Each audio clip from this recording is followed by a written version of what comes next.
Bismillahirrahmanirrahim. Assalamualaikum warahmatullahi wabarakatuh. Hari ini kita berjumpa lagi di mata kuliah Hukum Internasional dengan tema ekstradisi. Nah, agak panjang untuk materi kali ini. Jadi saya persilahkan teman-teman untuk mempersiapkan diri. Seperti biasa di awal pertemuan saya persilahkan untuk juga berdoa di posisi masing-masing sesuai dengan kepercayaannya. Berdoa dipersilahkan. Baik, untuk hari ini kita akan bahas 3 materi besar, yaitu pengertian, kemudian batasan ekstradisi, dan implementasi ekstradisi. Adapun terkait implementasi ekstradisi ini memang bahasannya sangat-sangat panjang, tapi saya akan ambil sebagai sampel saja, dan teman-teman untuk selanjutnya bisa mengamati kondisi yang terjadi di hubungan internasional antar satu negara dengan negara lainnya. Di dalam pengertian, Van Hattum itu menyatakan bahwa setiap warga berkewajiban menjamin keamanan dan ketertiban di dalam wilayah negaranya masing-masing. Nah, karenanya satu bagian dari institusi negara, yaitu hakim dari setiap negara, dapat mengadili setiap orang di dalam satu tindakan pidana yang mereka lakukan. Maksudnya orang tersebut gitu ya, dengan memberlakukan undang-undang yang berlaku di negaranya. Artinya kalau dari sisi undang-undang pidana yang berlaku di negaranya bukan saja dapat diperlakukan terhadap warga negara di negara tersebut, tetapi juga dapat dikenakan kepada setiap warga asing yang ada di dalam wilayah negaranya. Dengan diketahui bahwa dia telah melakukan satu tindakan pidana, misalnya penyelundupan, terus pemalsuan dokumen, dan berikutnya. Nah, perlu dipahami bahwa negara harus berusaha gitu ya, mencapai kebahagiaan setiap manusia atau warga negaranya. Dia harus membuktikan diri bahwa warga negaranya dilindungi atau juga memberikan kenyamanan di dalam negerinya ya. Dengan demikian, negara harus berusaha dan berupaya untuk memberikan kebahagiaan dan kesejahteraan terhadap warga negaranya. Secara umumnya dimanapun warga negara tersebut berada gitu ya, tidak hanya di dalam negaranya saja, tapi juga ketika misalnya teman-teman pergi ke luar negeri, nah itu juga masuk dalam perlindungan negara tersebut ketika teman-teman misalnya mengalami satu kondisi terkait kasus tertentu di negara tersebut. Hukum pidana internasional semakin relevan perkembangan dunia dewasa ini dan semakin pasti berkelanjutan menjadi disiplin hukum yang penting gitu ya. Jadi ini nanti ada salah satu hukum pidana internasional yang memang fokus di hukum pidananya gitu ya. Nah, dia sudah menjadi disiplin ilmu yang sendiri karena banyak sekali materi yang harus dipelajari. Kemudian mahasiswa hukum itu secara umum juga harus mengetahui kejahatan-kejahatan transnasional maupun internasional yang terus meningkat jumlahnya, baik secara intensitas maupun ancaman kedamaian dan stabilitas dunia. Ini penting kita pelajari karena memang kita tidak hidup sendiri di dunia ini, tetapi harus terkait dengan lingkungan ataupun pergaulan internasional. Kemudian kita masuk ke pengertian ekstradisi ya, dari Undang-Undang Nomor 1 Tahun 79 tentang ekstradisi sebagai pedoman. Ini undang-undang yang sebagai pedoman saja gitu ya, karena selanjutnya itu akan ada perjanjian antar negara, misalnya perjanjian bilateral antara Indonesia Malaysia, Indonesia Filipina, Indonesia Australia, Indonesia Korea Selatan gitu ya. Kemudian kita lihat di Di pengertiannya, ekstradisi adalah proses di mana seseorang tersangka yang ditahan negara lain kemudian diserahkan kepada negara asal dari tersangka untuk disidang sesuai dengan perjanjian yang bersangkutan. Ya, jadi ekstradisi orang yang melakukan kejahatan itu dipindahkan gitu ya ke negara asal dan dihukum sesuai dengan apa yang dia lakukan. Jadi bisa dikatakan bahwa perjanjian ekstradisi dapat membuat sebuah negara itu bisa mengadili seorang kriminal yang kabur atau bersembunyi di negara lain. Tentunya dengan adanya perjanjian ini diharapkan ruang gerak kriminal itu menjadi sangat terbatas karena tempatnya untuk kabur dan bersembunyi menjadi semakin sempit karena dia akan dihawasi gitu ya dari beberapa negara. Jadi kalau misalnya dia melakukan kejahatan di Indonesia, maka Indonesia akan memberikan surat gitu ya kepada negara-negara tetangga yang sudah membuat perjanjian ekstradisi dengan Indonesia untuk memperingatkan gitu ya ketika ada warga negara Indonesia yang masuk ke negara dia, maka dia harus segera ekstradisi, harus dikembalikan gitu ya, dikembalikan ke negara Indonesia. Maka ketika seseorang pergi dengan misalnya pesawat itu ya ataupun misalnya kereta itu kalau perbatasan antar daratan seperti Malaysia dengan Thailand itu biasanya naik kereta gitu ya. Nah kalau ketika warga negara asing masuk ke sebuah negara, dia akan diamati ya baik secara visanya ataupun paspornya seperti itu. Jadi kalau ada perjanjian ekstradisi, maka orang-orang ini akan dihawasi gitu ya, dari pintu masuknya. Nah, perjanjian ekstradisi merupakan perjanjian antar negara yang berbeda dalam hal penyerahan tersangka kasus kriminal. Perjanjian ekstradisi merupakan sebuah proses formal, jadi bukan informal. Jadi misalnya saya kenal siapa gitu di Malaysia, tolong dong dengan nama A diamati gitu ya, nggak bisa gitu, harus dengan proses yang formal di mana seorang tersangka kriminal ditahan oleh pemerintah sebuah negara diserahkan kepada negara lain untuk disidangkan atau diproses sesuai hukum yang berlaku di negara. Ada dua aspek dalam ekstradisi. Yang pertama, adanya tindakan satu pemerintah untuk melepaskan wewenang atas seseorang dengan menyerahkan kepada pemerintah dari negara lain. Kemudian langkah yang diambil untuk membuktikan dia melanggar atau ditahan atau sedang menjalani gitu ya. Jadi harus ada buktinya. Ini biasanya dengan keputusan pengadilan gitu ya.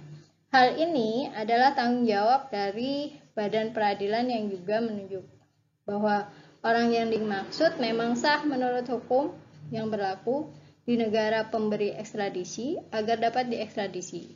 Nah, lembaga yang berperan dalam prosedural ini adalah lembaga eksekutif dan yudikatif, yaitu pengadilan dan juga eksekutifnya. Jadi presiden dengan dibawahi oleh menteri luar negeri, gitu ya.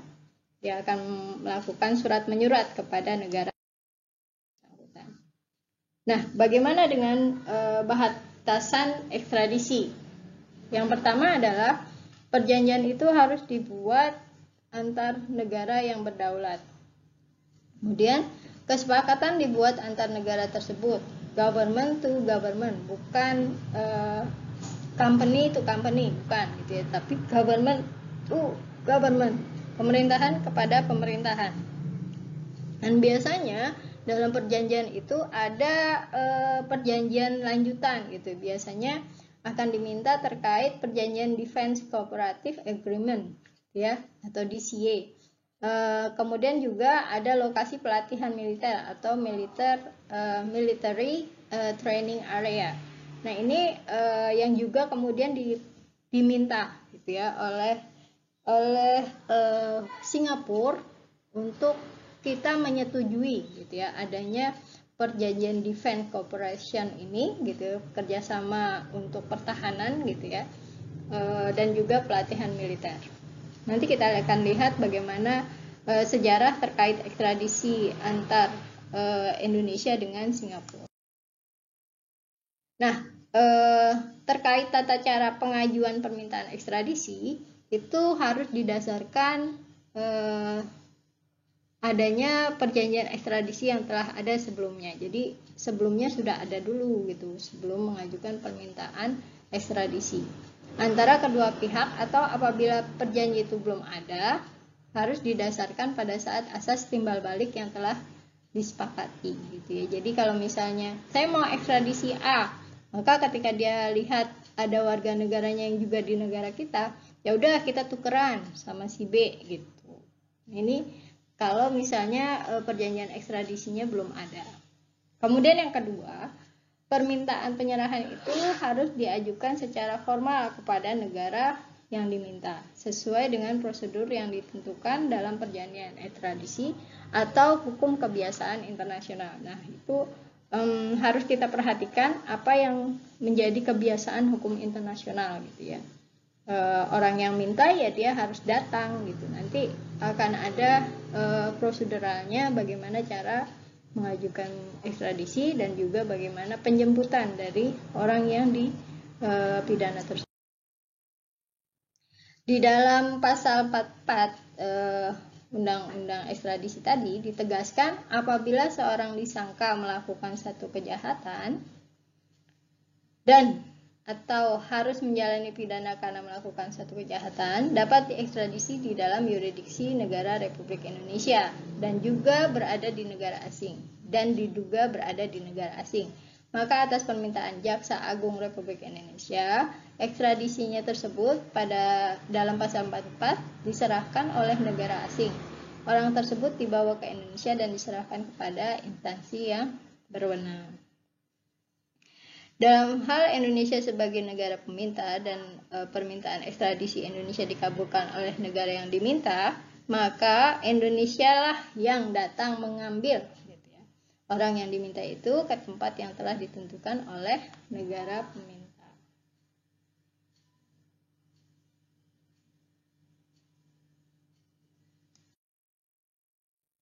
Kemudian kita lihat di pasal 46 tata cara mengenai penyerahan dan penahanan sementara orang yang diminta menyerahkan diatur dalam peraturan pemerintah. Akan tetapi jika dilihat dari perjanjian ekstradisi yang telah ada, ya maksudnya ini secara umum gitu ya dalam pasal-pasal 44 ataupun 46 yang diatur di ekstradisi. Tetapi kalau misalnya dalam perjanjian yang sudah dibuat, misalnya perjanjian ekstradisi antara Indonesia dengan Thailand, Indonesia dengan Malaysia, Indonesia dengan Filipina, ada kekhususan, maka yang dipakai adalah kekhususan tersebut. Maka tata cara mengenai penyerahan dan penahan sementara orang yang diminta dengan tunduk semata-mata pada hukum pihak yang diminta. Dengan kata lain, tata cara diatur sesuai dengan ketentuan perundang-undangan negara yang diminta. Siapa? Ya. Kemudian syarat-syarat menurut perjanjian ekstradisi yang A, permintaan penyerahan wajib dinyatakan secara tertulis ini ya, harus tertulis, kemudian dikirim di Indonesia kepada Menteri Kehakiman dan di negara diminta kepada menteri yang bertanggung jawab atas pelaksanaan peradilan melalui saluran diplomatik. Kemudian permintaan penyerahan wajib disertai lembar asli atau salinan yang disahkan dari penghukuman pidana gitu, harus ada salinan keputusan hakim mudahnya gitu. Kemudian yang ada keterangan dari kejahatan yang dimintakan penyerahannya, yaitu waktu dan tempat kejahatan dilakukan, uraian yuridis gitu ya, untuk menjelaskan bahwa orang ini benar-benar memang bersalah.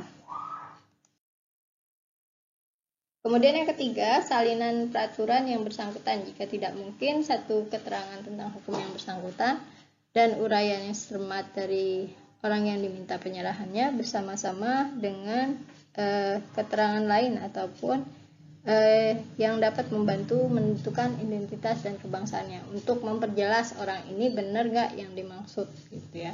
Kemudian dokumen-dokumen tersebut harus menggunakan bahasa internasional, salah satunya adalah bahasa Inggris. Salah satu bentuk perjanjian internasional yang multilateral juga ada perjanjian transfer of sentence person, yang dewasa ini menduduki hukum perjanjian yang terhormat. Dalam pasal 3 Undang-Undang Ekstradisi juga dijelaskan tentang siapa yang dapat diekstradisi, ya, atau dimintakan ekstradisinya. Yang dapat diekstradisi adalah setiap orang yang oleh pejabat yang berwenang dari negara asing diminta kepada Indonesia atas dasar bahwa orang yang bersangkutan disangka melakukan kejahatan yang dapat menjalani pidana atau perintah penahanan. Ini antara lain tindakan-tindakan yang bisa dimintakan sebagai alasan untuk ekstradisi: pembunuhan berencana, perbudakan, penculikan, pemerasan, ada lebih dari 25 gitu ya. Teman-teman bisa mencermati, ada penyelundupan. Nah ini tindak korupsi dan sebagainya. Nah di dalam Undang-Undang Nomor 1 Tahun 79 terdapat juga asas yang dianut oleh undang-undang tersebut agar tidak menyerahkan, nah ini pengecualian ya, pelaku politik, maksudnya non extradition of political criminal, ya, pelaku politik, kriminal, kejahatan politik. Biasanya misalnya terkait pengkritik kepada negara, gitu ya. Dulu pernah ada itu Sri Bintang, dia mengkritik sangat keras kepada Presiden Soeharto. Nah, kemudian dia berlindung di negara Jerman yang kebetulan dia sedang menjadi pelajar di sana, gitu ya. Itu dilindungi dulu karena masuknya kepada kejahatan politik. Dan setelah selesai belajarnya, dia kembali ke Indonesia, baru dimasukkan ke penjara gitu ya, karena kejahatan yang dilakukan waktu itu, tapi kemudian sudah lepas. Dan secara tegasnya asas ini diatur juga dalam pasal 5 Undang-Undang Ekstradisi Nasional tentang kejahatan politik. Menyebutkan pertama, ekstradisi tidak dilakukan terhadap kejahatan politik. Kemudian kedua, kejahatan yang pada hakikatnya lebih merupakan kejahatan biasa daripada kejahatan politik tidak dianggap sebagai kejahatan politik. Terhadap beberapa kejahatan politik tertentu, pelaku dapat diekstradisi sepanjang diperjanjikan antar negara Republik Indonesia dengan negara yang bersangkutan. Jadi contohnya lagi itu adalah Edward Snowden gitu ya, yang dia dari Amerika, yang dia melakukan pemberitaan bahwa Amerika telah melakukan penyadapan terhadap beberapa negara. Dan ini kemudian datanya tersebar gitu ya, diberitahukan ke negara yang bersangkutan, sehingga dia menjadi orang yang dikejar di Amerika gitu, orang yang ingin dibungkam gitu ya, terkait data yang dia sudah dapatkan. Tapi kemudian Snowden ini pergi ke Rusia dan mendapat perlindungan di sana. Nah, perjanjian transfer of sentence person ini tadi ya, bisa bertukar yang dia sudah dijadikan terpidana gitu, kemudian bertukar dengan orang lain, ataupun dia dimintakan untuk dipindahkan, transfer gitu ya. Narapidana ini haruslah warga negara dari administering state. Adanya permintaan narapidana tersebut, kemudian adanya persetujuan dari administering state dan sentencing state. Keputusan hukum sudah final. Kemudian narapidana telah menjalani hukuman tidak kurang dari 6 bulan. Kejahatan yang dilakukan bukanlah merupakan kejahatan murni politik dan dilakukan melalui militer. Nah, ini biasanya bukan kejahatan politik ataupun bukan kejahatan militer. Contohnya itu pernah terjadi kasus warga negara Australia yang dia melakukan penyelundupan terhadap narkotika lebih dari 20 kilo, yang kemudian dia dihukum seumur hidup di Indonesia, tapi kemudian Australia meminta untuk dipindahkan gitu ya ke negerinya agar bisa dikunjungi oleh saudaranya. Kemudian ada dua tipe subjek atau individu yang dapat dimintakan ekstradisi oleh negara asing sebagai peminta, orang yang berstatus tersangka dan juga orang yang berstatus terhukum. Adapun implementasi ekstradisi, salah satu contohnya adalah Indonesia dengan Singapura, di mana kedua negara ini melakukan perjanjian tentang para koruptor yang seandainya melarikan diri ke salah satu negara tersebut, maka akan dipenjara dan dikirim kembali ke negara asalnya untuk ditindaklanjuti. Ya, karena di wacana secara internasional ada beberapa negara yang memang menjadi surga bagi negara-negara tertentu. Misalnya untuk koruptor, Singapura itu untuk Indonesia ya, itu salah satu yang menjadi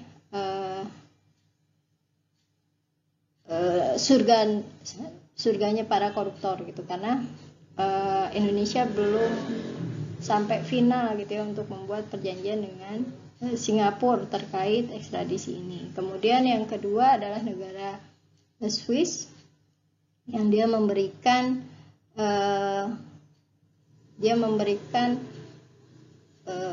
security, keamanan terhadap identitas siapa yang menyimpan uang di negeri tersebut. Jadi nggak bisa diutak-atik oleh negara manapun gitu ya terkait identitas siapa penabung di rekening Swiss.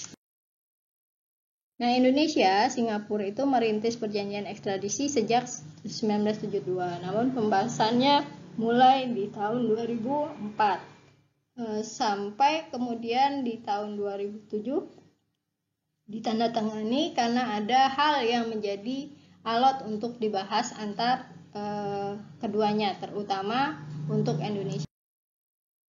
Kementerian Luar Negeri Indonesia mengakui bahwa negosiasi perjanjian ekstradisi Indonesia dengan Singapura memicu perdebatan yang cukup alot di DPR gitu ya. Karenanya adanya permintaan gitu ya terkait kerjasama pertahanan tadi, defense agreement itu. Kemudian salah satu permintaan Singapura adalah DCA-nya itu meminta sebagian wilayah perairan dan udara di sekitar Sumatera dan Kepulauan Riau untuk latihan militer. Terutama yang diminta adalah kawasan Natuna karena dekat. Gitu ya. Tetapi Natuna itu banyak sekali sumber daya alam dan minyak yang bisa menjadi devisa untuk Indonesia, maka ini menjadi pertimbangan yang amat alot yang berat gitu ya untuk Indonesia dan Singapura. Akibat perdebatan ini, pelaksana juru bicara Kemenlu Republik Indonesia Tengku Faizasah mengatakan proses ratifikasi tak kunjung disetujui. Selain itu juga ini sebagai surga yang dinikmati oleh para koruptor. Bahkan lebih dari 18 koruptor yang dari Indonesia menanamkan hasil korupsinya di Singapura dan membangun kekayaan mereka melalui. Nah, kenyataannya apakah perjanjian ini berjalan sesuai dengan harapan Indonesia? Ternyata tidak gitu, karena negara Singapura sendiri malah lebih memilih melindungi para koruptor tersebut dan menyukseskan meningkatkan roda ekonomi mereka. Mereka berasumsi bahwa para koruptor adalah salah satu aset yang berharga untuk mensukseskan perekonomian di Singapura. Contohnya ini beberapa gitu ya nama yang tersandung kasus korupsi: Samsul Nur Salim, kemudian Samadikun Hartono, kemudian Sujiono Timan gitu ya, ataupun Joko Chandra. Nah, salah satu alasan kenapa menjadi favorit karena tidak memiliki tadi perjanjian ekstradisi, jadi dia masih alot ya. sehingga menjadikan Indonesia tidak bisa meminta Singapura menyerahkan orang yang tersangkut perkara pidana di dalam negeri dan kabur ke negara tersebut. Sejauh ini Indonesia mencatat sudah melakukan ekstradisi ke 6 negara, Malaysia, Filipina, Thailand, Australia, Hong Kong, dan juga